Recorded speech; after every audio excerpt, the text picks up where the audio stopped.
Okay, so today's lesson is 4.7, Part 2, Multiplying Decimals.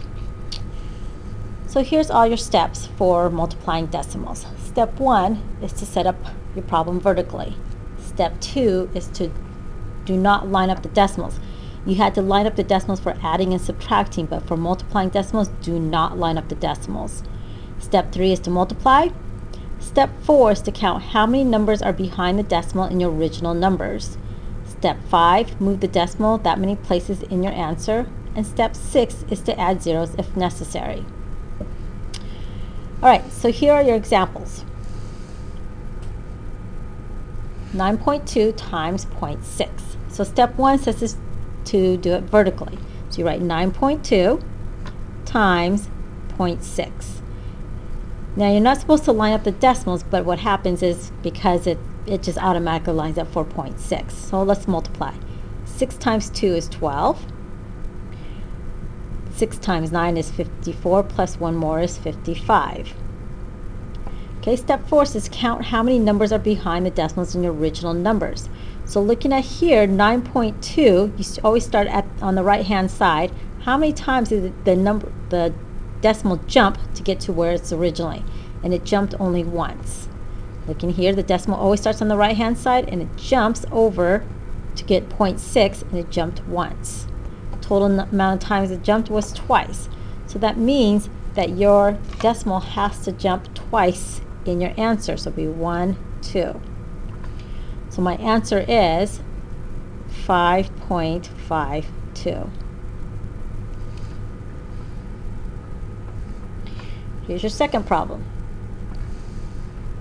1.23 times 4.1.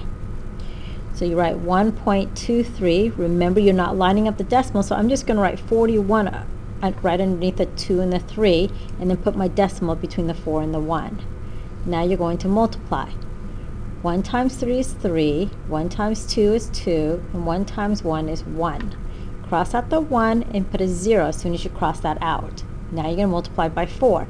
4 times 3 is 12, carry the 1. 4 times 2 is 8, plus 1 more is 9. And 4 times 1 is 4. Add them up. You get 3 plus 0 is 3. 2 plus 2 is 4. 9 plus 1 is 10. And this is 5. Okay, now you're going to see how many times you have to jump, the decimal had to jump from end of 3 to get to where it is now. So you start at end of 3 once, twice, so you put plus 2.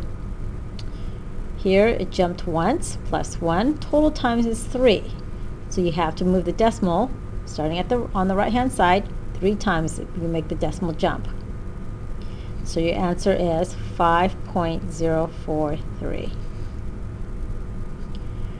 Okay, here's your last problem. 0.03 times 1.294.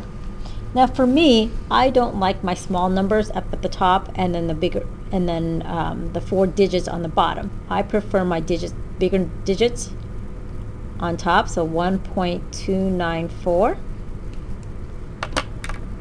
times 3 and then 0.03. So now I'm going to multiply. 3 times 2 is 12. 3 times 9 is 27, plus 1 more is 28. 3 times 2 is 6, plus 2 more is 8. And 3 times 1 is 3.